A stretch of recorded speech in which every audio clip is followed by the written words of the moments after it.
అమెరికాలో సమ్మర్ కోసం 1000 కళ్ళతో ఎదురు చూస్తూ ఉంటాము. ఎందుకంటే మేము క్రికెట్ టోర్నమెంట్ దాదాపుగా 3 నుంచి 4 నెలల వరకు ఆడతామన్నమాట. ఇక్కడ మేము మ్యాచ్కి వెళ్ళిన ప్రతిసారి మాకు ఏదో ఒక ఫుడ్ స్పాన్సర్ చేస్తూ ఉంటారు. మా కెప్టెన్ తీసుకొస్తారు ఇంటి దగ్గర నుంచి. ఇప్పుడు చూడండి, ఇక్కడ మీరు ఇక్కడ చూస్తున్న కదా, ఈ ఐటమ్స్ అన్ని కూడా హోమ్ మేడ్ అనమాట.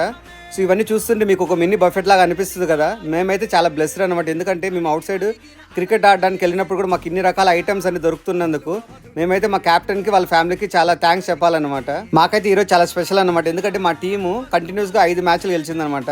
సో మాకు అందరిలో కూడా 5 రెట్లు ఉత్సాహం అనేది పెరిగిందనమాట. సో చూడండి, అందరూ ఫుడ్ ఎంత ఉత్సాహంగా, ఎంత ఆనందంగా, ఎంత ఉల్లాసంగా తింటున్నారు. ఆహా ఏమి రుచి అనరా మై మరచి అన్నిట్లు తింటున్నారు. అంతేకాకుండా మా టీమ్ జెర్సీస్కి ప్రీమియర్ స్పాన్సర్ కృతంగా రెస్టారెంట్ అనమాట. అక్కడి నుంచి కూడా మాకు ఏదో ఒక ఫుడ్ వస్తూ ఉంటుంది అనమాట. మేము వాళ్ళకు కూడా థ్యాంక్స్ చెప్పాలి. ఫైనల్ గా ఒక్క మాటలు చెప్పాలంటే, మేము విన్ అయినా లూజ్ అయినా కూడా మా కెప్టెన్ అయితే మా కోసం ఏదో ఒక ఫుడ్ అయితే తప్పనిసరిగా తెస్తారు. ఎందుకంటే మ్యాచ్ అయ్యాక మనకి ఎనర్జీ కావాలి కదా అని.